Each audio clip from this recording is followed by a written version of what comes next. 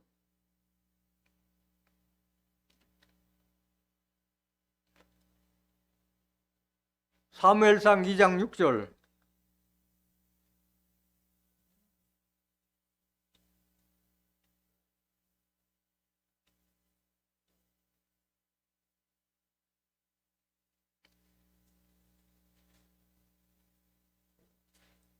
여호와는 죽이기도 하시고 살리기도 하시며 음부에 내리게도 하시고 올리기도 하시는도다. 여호와는 가난하게도 하시고 부하게도 하시며 낮추기도 하시고 높이기도 하시는도다. 가난한 자를 진토에서 일으키시며 빈핍한 자를 거름더미에서 드사 귀족들과 함께 앉게 하시며 영광의 위를 차지하게 하시는도다. 땅의 기둥들은 여호와의 것이라. 여호와께서 세계를 그 위에 세우셨. 다음, 그가 그 거룩한 자들의 발을 지키실 것이요 악인으로 흑암 중에서 잠잠게 하시리니 힘으로는 이길 사람이 없음이로다. 10절. 여호와를 대적하는 자는 산산이 깨어질 것이라. 하늘 우레로 그들을 치시리로다.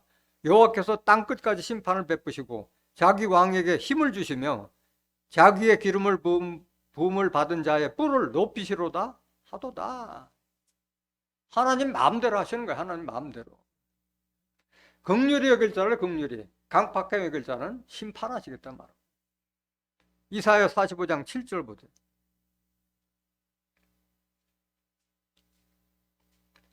나는 빛도 짓고 어둠도 창조하며 나는 평안도 짓고 환난도 창조하나니 나는 여호와라. 이 모든 일을 행하는 자 아니라 하였노라. 빛도 짓고 어둠도. 누구를 빛의 자식으로 만들고 누구를 어둠의 자식으로 만드는 것도 다 누구 뜻이에요? 하나님 뜻이래. 하나님의 뜻. 9절. 질그릇 조각 중 한 조각 같은 자가 자기를 지으신 자로 더불어 다툴진대 화했을진저 진흙이 토기장이를 대하여 너는 무엇을 만드는지 할 수 있겠으며 너의 만든 것이 너를 가리켜 그는 손이 없다 할 수 있겠느냐. 아니 토기장이가 그릇에 마음에 안 들면 깨뜨려 버리는 것도 토기장의 뜻과 같이 하나님께서 마음에 안 들면 깨뜨려 버리겠다 말하고 있는 거예요. 이사야서 29장 15절 보세요. 화있을진저 자기의 도모를 여호와께 깊이 숨기려 하는 자요. 하나님한테 뭐 숨길 수 있어요? 하나님은 우리의 심장과 폐부를 감찰하시는 분이고 머리털까지도 다 세고 계신다고 말씀하셨는데 하나님께서 자기가 하는 일을 숨기려고 하는 자는 어리석은 자예요. 그 일을 어두운 데서 행하며 이르기를 누가 우리를 보랴 누가 우리를 알랴 하니 너희의 패리함이 심하도다. 토기장이를 어찌 진흙같이 여기겠느냐. 거꾸로잖아요. 거꾸로. 진흙이 어떻게 토기장이를 토기장 하나님을 진흙같이 여기겠느냐. 그러니까 가증스럽고 어리석은 자 아니겠어요. 지음을 받은 물건이 어찌 자기를 지은 자에 대하여 이르기를 그가 나를 짓지 아니하였다 하겠으며 빚음을 받은 물건이 자기를 빚은 다음 구절 바로 자에 대하여 이르기를 그가 총명이 없다 하겠느냐. 그러니까 토기장이와 진흙, 하나님과 나와의 관계가 바로 토기장이와 진흙이라는 관계를 확실하게 인식하고 있으라고 말하고 있는. 계속 보세요. 17절. 미구의 레바논이 기름진 밭으로 변하지 않겠으며 기름진 밭이 삼림으로 여기지 않겠느냐. 이게 뒤바뀐다 이게요. 상전벽해가 된다는 거예요. 뽕나무 밭이 바다가 되고 바다가 뽕나무 밭이 된다. 바뀐다 이게요. 미구라는 것은 장차 이루어질 일이라 이게요. 레바논의 그 기름진 밭이 변하고 또 기름진 밭이 삼림으로 여기지 되지 않겠느냐. 바뀌는 거예요. 내 백성 아니었던 자를 내 백성이라 내 백성이었던 자를 백성 아닌 자로 바꾸겠다 말하는 거예요. 18절. 그날에 귀머거리가 책의 말을 들을 것이며 어둡고 캄캄한 데서 소경이 눈이 볼 것이며 겸손한 자가 여호와를 인하여 기쁨이 더하겠고 사람 중 빈핍한 자가 이스라엘을 거룩하신 자를 인하여 즐거워하리니 다 뒤바뀌는 거예요. 겸손한 자, 이런 자가 하나님께서 긍휼함을 받아서 하나님 백성이 되게 바꾼다 이게 반다. 20절. 이는 강포한 자가 소멸되었으며 경만한 자가 그쳤으며 죄악의 기회를 엿보던 자가 다 끊어졌음이라. 하나님을 경홀히 여기고 만홀히 여기는 자들은 다 심판을 하시겠다는 말하고 있는 거예요. 강박한 자, 강포한 자는 다 하나님께서 심판해서 소멸시키겠다 말하고 있는 거예요. 로마서 9장 21절부터. 토기장이가 진흙 한 덩이로 하나는 귀 있을 그릇을, 하나는 천이 있을 것을 만드는 권위 없느냐? 계속 반복하잖아요. 진흙 한 덩이 가지고 귀 있을 그릇, 천한 그릇, 하나님께서 마음대로 만드신다. 그런 권한이 없느냐? 권한. 하나님 모든 권한이 다 있다. 빛도 어둠도 창조하고 죽이기도 살리기도 하시는 분인 게 하나님께서 다 마음대로 하신다 말하고 있는 거예요. 이사야서 64장 8절 보세요. 그러나 여호와여, 주는 우리 아버지시니다. 우리는 진흙이요, 주는 토기장이시니 우리는 다 주의 손으로 지으신 것이라. 할 말 있어요, 없어요? 없어요. 토기장이와 진흙 관계다. 에레미야 18장 1절 한번 보실까요?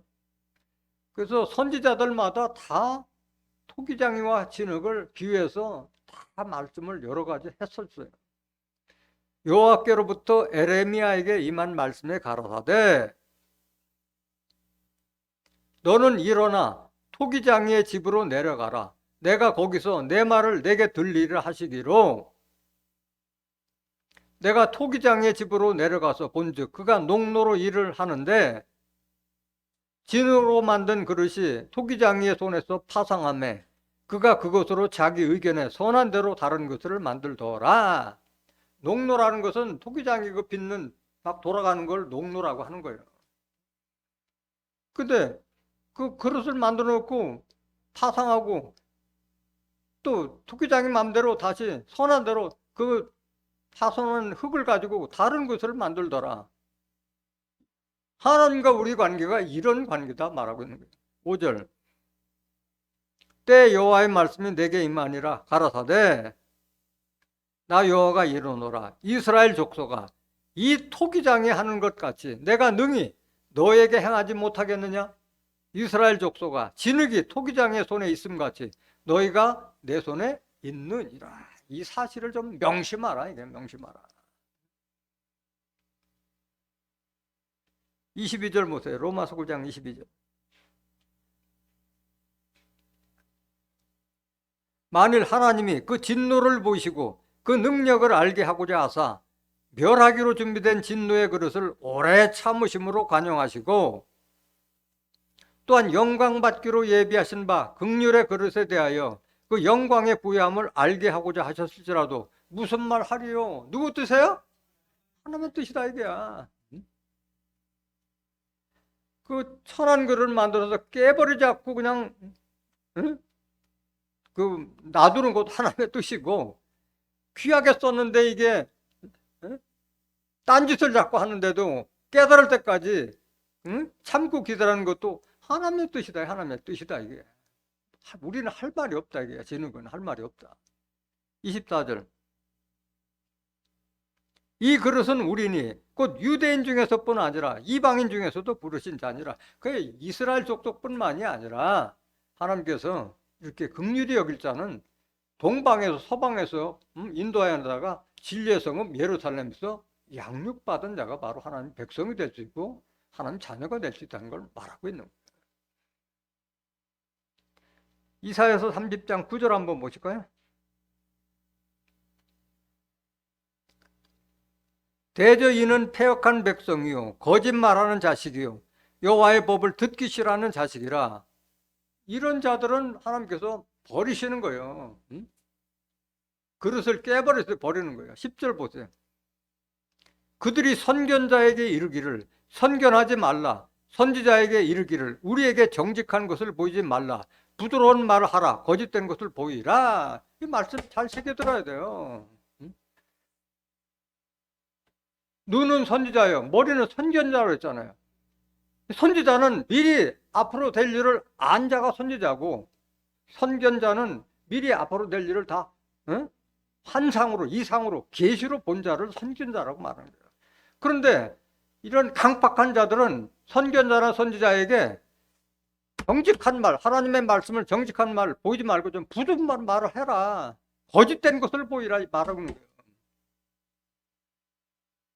이런 자들이 있다는 거예요. 오늘날도 마찬가지예요. 마찬가지, 강단에서는 목사가 뭐 좋고 달콤하고 복 받은 얘기만 해주면 얼마나 좋겠어요. 그런데 계시록의 심판하려니 눈앞에 달렸는데 평강을 외칠 수가 없잖아요. 그거는 그거는 성도들을 기만하는 거잖아요. 목회자가 알 거는 알고 알려줄 거는 알려줘야지. 설교가 길다, 말씀이 뭐 많다, 그거는 똑같은 자들이요. 정말 구원받을 자가 누구, 심판받을 자가 어떻기 때문에 그걸 좀 깨닫게 해주기 위해서 하고 있는데, 그런 거 골치 아프다, 뭐 이렇게 꼬치꼬치 그런 거 하느냐. 좀 쉽게 하자. 어리석은 자예요, 어리석은 자. 목사가 그렇게 한다면은 그거는 성도들을 기만하는 거예요. 기만하는 거예요. 참목자가 아닌 거예요. 아니 평강 외치는 거 뭐 몰라서 하는 것도 아니잖아요. 과거에 바로와 모세를 통해서, 야곱과 에서를 통해서 갈라지는 그런 부분을 알게 하기 위해서 한 구절이라도 알려주려고 하는 건데, 그 강박한 자는 이런 걸 요구한다, 이게 이런 걸 요구한다. 11절.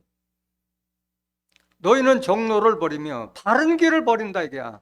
첩경에도 지름길만 생각하고 빨리 갈 것만 생각한다. 돌이키라, 이게. 이스라엘을 거룩하신 자로 우리 앞에서 떠나시게 하라 하는 도다. 하나님도 우습게 한다는 게요. 하나님도 우습게 한다.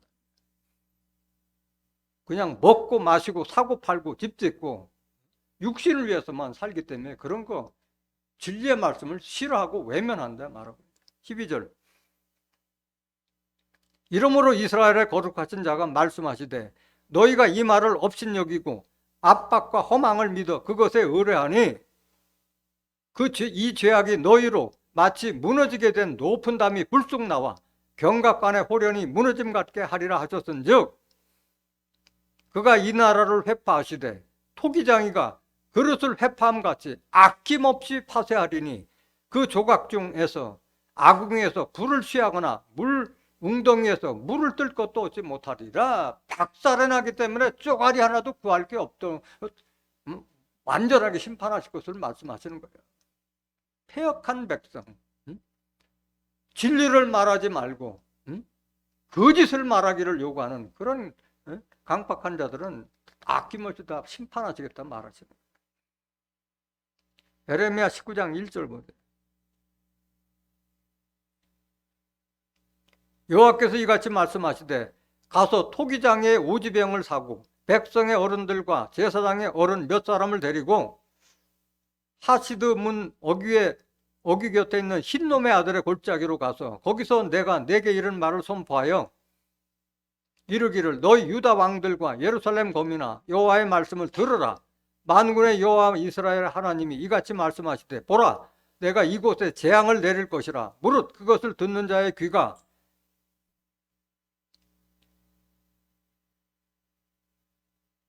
진동하리니 이는 그들이 나를 버리고 이곳을 불결케 하며 이곳에서 자기와 자기 열조와 유다 왕들의 알지 못하던 다른 신들에게 분향하며 무죄한 자의 피로 이곳에 채웠음이며,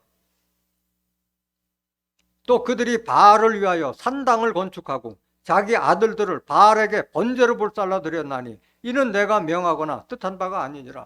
자기 자식을 바알 신들에게 제물로 드리는 그런 악한 자들이 어딨냐 이게야. 이런 그런 나도에 깨버려요? 깨버리는 거예요. 그래서 이스라엘이 다 심판받은 거예요.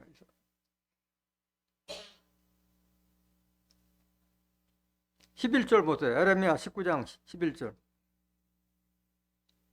그들에게 이르기를 만군의 여호와께서 이같이 말씀하시되 사람이 토기장이의 그릇을 한번 깨뜨리면 다시 완전하게 할 수 없나니 이와 같이 내가 이 백성과 이 성을 파하리니 그들을 매장할 자리가 없도다. 매장할 자리가 없을 정도로 아낌없이 다 심판하시는 거예요.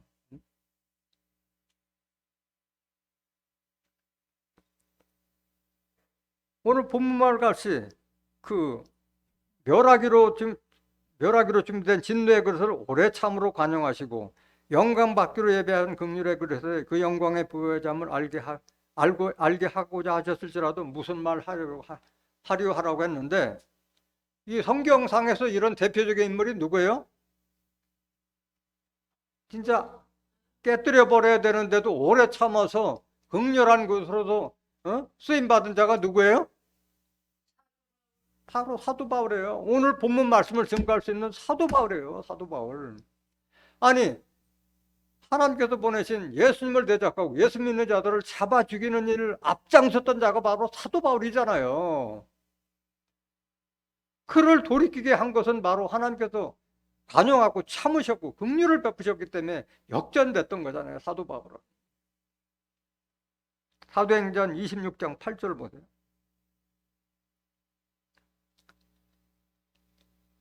당신들은 하나님이 죽은 사람 다시 살리심을 어찌하여 못 믿을 것으로 여기나이까. 이 지금 사도 바울이 예수 믿는 자들을 잡아 죽이려고 다메섹 도상에 갔을 때 아그리빠 왕에게 지금 고백하는 말씀이에요. 한번 보세요. 9절.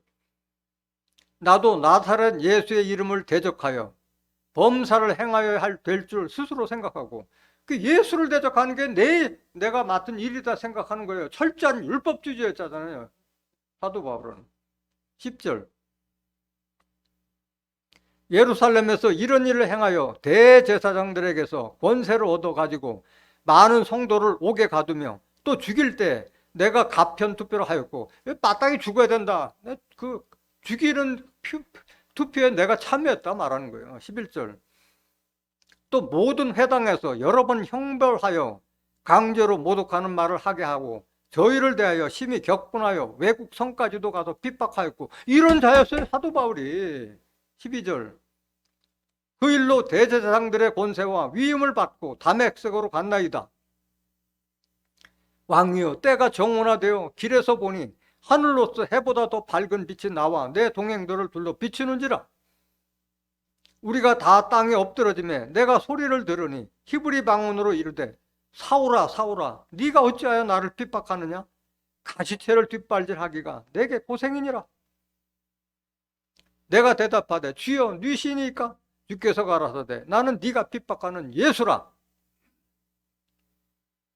일어나 네 발로 서라. 내가 내게 나타난 것은 곧 내가 나를 본 일과 장차 내가 내게 나타날 일에 너로 사환과 증인을 삼으려 함이니.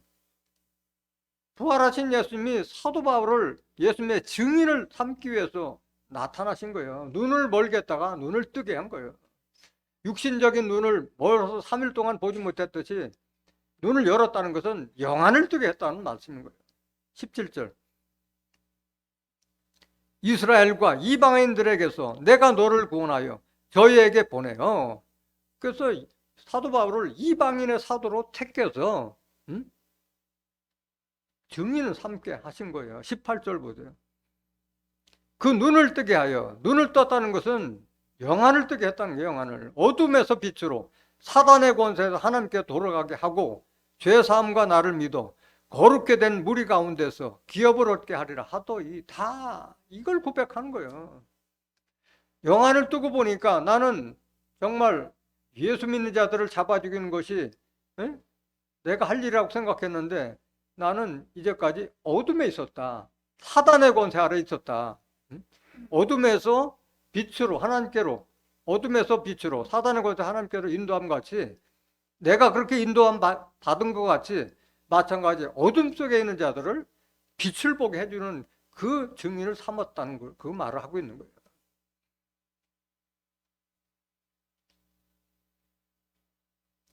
갈라디아서 1장 11절 한번 보세요. 같은 말씀입니다. 같은 말씀. 형제들아 내가 너희에게 알게 하노니 내가 전한 복음이 사람의 뜻을 따라 된 것이 아니라 이는 내가 사람에게서 받은 것도 아니요 배운 것도 아니요 오직 예수 그리스도의 계시로 말미암은 것이라. 내가 이전에 유대교에 있을 때 행한 일을 너희가 들었거니와 하나님의 교회를 심히 핍박하여 잔해하고 내가 내 동족 중 여러 연갑자보다 유대교를 지나치게 믿어 내 조상의 유전에 대하여 더욱 열심히 있었으나 그러나 내 어머니의 태로부터 나를 택정하시고 은혜로 나를 부르시니까 이걸 깨달은 거예요. 뱃속에서부터 나를 택정했다는 걸 사도 바울이 뒤늦게 깨달은 거예요. 16절 그 아들을 이방에 전하기 위하여 그를 내 속에 나타내시기를 기뻐하실 때 내가 곧 혈육과 의논하지 아니하고 내 사명을 감당했다 말하고 있는 거예요. 반면에 정말 귀하게 쓸 그릇을 만들었는데 천하게 여겨졌어. 그릇을 깨끗하게 못해서 버림받은 자가 성경에서 대표적인 사람이 누구예요? 누구예요? 바로 세례 요한과 가룟 유다잖아요.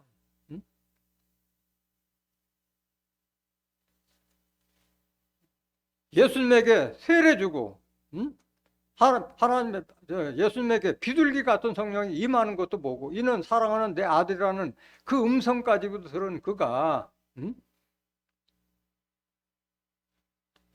예수의 길 예비자의 사명을 하나도 감당치 않고 오히려 헤롯 왕을 비방하다가 옥에 가둬가지고 오시리가 당신이 오니까 아니면 다른 일을 기다려오니까 이런 어리석은 질문. 다른 사람은 그렇게 말할 수 있어도 세례 요한은 그런 질문 할 수가 없잖아요. 직접 눈으로 보고 귀로 들은 자가. 뭐라고 그래요? 예수님께서 여자가 낳은 자 중에 이보다 큰 자가 없었는데 천국에서는 지극히 작은 자보다도 못하다는 저주를 받은 게 바로 세례 요한이잖아요. 마태복음 11장 11절 보세요. 내가 진실로 너에게 말하노니 여자가 낳은 자 중에 세례 요한보다 큰 이가 일어남이 없도다. 그러나 천국에서는 극히 작은 자라도 저보다 크니라. 천국 들어간다는 게 못 들어간다는 게? 못 들어간다는 게 영혼도 못 들어간다. 이게 못 들어간다.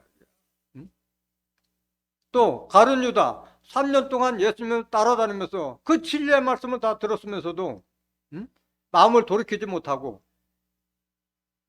헌금 맞는 돈깨를 맞는 사명을 맡았으면서도 그걸 도집질해가지고 밭을 사고 결국은 예수님이 뭐라고 그래요?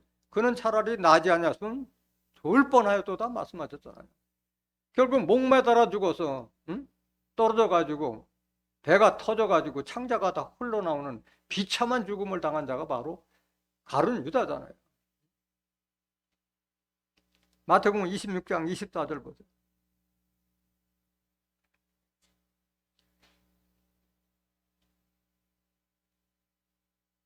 그러나 너에게 이르노니 마태복음 26장 24절 인자는 자기에 대하여 기록된 대로 가거니와 이미 예수님은 자기 십자가 질 걸 다 알고 계셨어요. 성경에 기록된 대로 자기에게 기록된 대로 가거니와 인자를 파는 그 사람에게는 화가 있으리로다. 그 사람은 차라리 나지 아니하셨다면 제게 좋을 뻔하였느니라.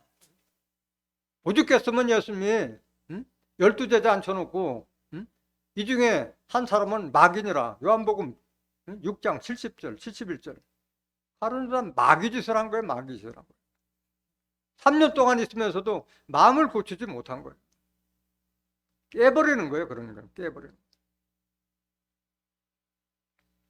그래서 지금 하나님은 지금 현재 좋은 그릇 되고 깨끗한 그릇 되기 위해서 참고 계시는 거예요.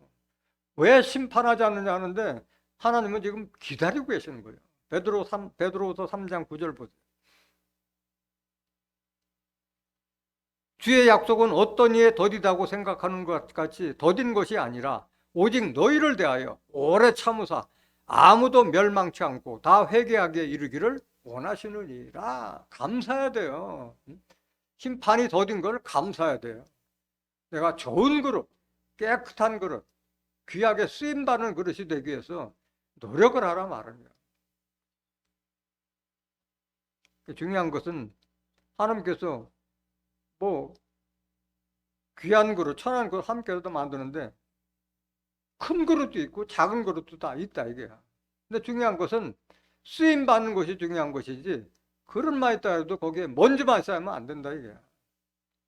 하나님의 말씀을 담은 그릇이 돼야 돼. 디모데후서 2장 20절 보세요. 큰 집에는 금과 은의 그릇이 있을 뿐 아니요 나무와 질그릇도 있어 귀에 쓰는 것도 있고 천이 쓰는 것도 있나. 여기 큰 집은 물론 큰 집은 육신적으로 큰 집에도 그릇도 많고 다른 재물도 많지. 큰 집은 하나님의 집을 상징하고 있는 거예요. 21절. 그러므로 누구든지 이런 것에서 자기를 깨끗하게 하면 귀에 쓰는 그릇이 되어 거룩하고 주인의 쓰심에 합당하며 모든 선한 일에 예비함이 되리라. 그래서 큰 그릇이든 작은 그릇이든 중요한 것은 주인에게 쓰기에 합당한 그릇이 되기 위해서 깨끗한 그릇이 되라 말하고 있는 거예요. 깨끗하다는 것은 우리가 몸이, 우리 육신이 그릇이라고 그랬잖아요. 몸, 양심, 영혼이 깨끗하고 양심이 깨끗한 걸 말하는 거지 육신적인 것을 깨끗하게 하는 말이 아니에요. 22절. 또한 내가 청년의 정욕을 피하고 주를 깨끗한 마음으로 부르는 자들과 함께 의와 믿음과 사랑과 화평을 쫓으라. 이런 자가 되라. 믿음을 굳건히 하고 사랑과 화평을 쫓으라. 사랑과 화평은 여러 번 설명드렸기 때문에 오늘 다시 설명을 드리지 않겠습니다. 육신의 정욕을 피하고 깨끗한 마음으로 하라. 이런, 그러니까 천국은 이런 마음이 깨끗한 자가 들어가는 거예요. 시편 24장 3절 보세요. 여호와의 산에 오를 자 누구며 그 거룩한 곳에 설 자가 누군고? 곧 손이 깨끗하며 마음이 청결하며 뜻을 허탄한 데 두지 아니하며 거짓 맹세하지 아니하는 자로다. 손이 깨끗하다는 것은 죄악의 길을 하지 않는다 말하는 거예요. 마음이 깨끗하고 양심이 깨끗하니까 깨끗한 거지. 마음이 청결하며 뜻을 허탄한 데 두지 아니하고 거짓 맹세치 않은 자, 이런 자가 천국에 들어간다 말하고 있는 거예요. 그러니까 마음이 청결한 자는 복이 있나니 천국이 저희는 하나님을 볼 것이다. 이게 하나님은 영으로 계신 말씀이 계시는데 마음이 깨끗한 자에게 하나님의 말씀이 보이는 거예요. 하나님의 말씀이 보이는 거예요. 마태복음 5장 8절에. 요한일서 3장 1절 보세요. 보라, 아버지께서 어떠한 사랑을 우리에게 주사 하나님의 자녀라 일컬음을 얻게 하셨는고 우리가 그러하도다. 그러므로 세상이 우리를 알지 못함은 그를 알지 못함이니라. 이렇게 돼 있는데도 불구하고 하나님의 자녀인데도 불구하고 다 종이라고 하고 죄인이라고 하고 있잖아요. 왜? 영안을 뜨지 못하니까 마음이 깨끗하니까 보이지 않는 거예요. 성경 말씀이. 로마서 8장 14절에 하나님의 영으로 인도함을 받는 자들 하나님의 아들이라고 했는데도 다 종이라고 하고 있잖아요. 종이라고. 자녀 삼았는데 하나님께서 긍휼을 베풀어서 진리의 말씀으로 낳으셨는데도 종이라고 하고 있는 거예요. 지금까지도. 2절 보세요. 2절. 사랑하는 자들아, 우리가 지금은 하나님의 자녀라. 장래에 어떻게 될 것은 아직 나타나지 아니하였으나 그가 나타내심이 되면 우리가 그와 같을 줄을 아는 것은 그에 계신 그대로 볼 것을 이남이니. 하나님께서 우리를 앞으로 장래에 나타날 때가 되면 우리가 예수님과 같고 하나님과 같은 모습으로 나타낼 것을 좀 깨달으라 말하고 있는 거예요. 3절. 주를 향하여 이 소망을 가진 자마다 그의 깨끗하심과 같이 자기를 깨끗하게 하느니라 말씀하셨어요. 깨끗하다. 하나님과 같이 예수님과 같이 거룩한 자가 되라고 말씀하시는 거예요. 데살로니가전서 4장 7절 8절에 기록되기를 하나님께서 우리를 부르심은 부정케 하심이 아니요 거룩케 하심을 위해서 우리를 부르신 거예요. 우리가 거룩한 자가 되지 않으면 부르신 일을 저버리는 행위야. 이게 바로 성령 거역죄예요. 이게 성령 거역죄.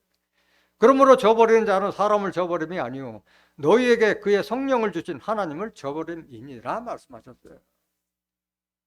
고린도전서 3장 16절 보세요. 너희가 하나님의 성전인 것과 하나님의 성령이 너희 안에 거하시는 것을 알지 못하느냐? 여러분들은 하나님께서 하나님의 성전 삼기 위해서, 예수님이 하나님의 성전 됐듯이 하나님의 성전 되기 위해서 여러분을 택해서 불러서 성령을 한량없이 예수님에게 부어줬던 것 같이 부어주시는 거예요. 담아서 성전 돼야 되는 거예요. 성전 되지 못하면 어떻게 되느냐? 다 부수는 거예요. 17절 보세요. 누구든지 하나님의 성전을 더럽히면 하나님이 그 사람을 멸하시리라. 하나님의 성전은 거룩하니 너희도 그러하리라. 여러분들은 성전이에요. 성전 더럽히지 말라. 멸한다, 이게 멸한다.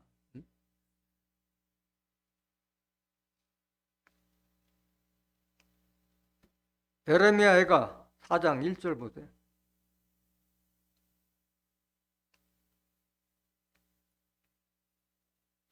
슬프다. 어찌 그리 금이 빛을 잃고 정금이 변하였으며 성소의 돌이 각 거리 머리에 쏟아졌는고? 시온의 아들들이 보베로와 정금에 비하려니 어찌 그리 토끼장에 만든 질항아리 같이 여김이 되었는고? 이러면 안 된다 이게. 이러면 안 된다 이게. 정금의 항아리, 만나를 담아도 썩지 않을 정금으로 항아리를 만들어놨는데 토기장에 만든 질그릇 항아리 같이 변질됐다 말하고 있는 거예요. 시온의 아들들이. 그대로 놔둬야 깨뜨려요? 박살내버리는 거예요. 박살내버리는 거예요. 3절. 들깨는 오히려 젖을 내어 새끼를 먹이나 처녀 내 백성은 잔인하여 광야에 타조같도다. 변질된 거예요. 변질된 거예요. 4절. 들깨만도 못하고 타조만도 못하다는 거예요. 젖먹이가 목말라서 혀가 입천장에 붙으며 어린아이가 떡을 구하나 떼어줄 사람이 없도다. 진수를 먹던 자가 거리에 외로우며 전에는 붉은 옷을 입고 길리운 자가 이제는 걸음더미를 안았도다. 귀한 자가 걸음도 빠지는 거예요. 걸음도. 6절. 6절. 에레미야가 4장 6절. 에레미야가 4장 6절. 전에 소돔이 사람의 손을 대지 않고 경각간에 무너지더니 이제 처녀 내 백성의 죄가 소돔의 죄악보다 중하도다. 그래서 정금 같은 그 항아리가 질그릇 항아리로 변질되면은 소돔의 죄악보다도 강하기 때문에 다 깨버리겠다는 말하고 있는 거예요. 오늘 본문 말씀을 통해서 하나님은 토기장이고 우리는 진흙이고 그릇이에요. 그래서 중요한 것은 하나님께서 지으신 그대로 있어요.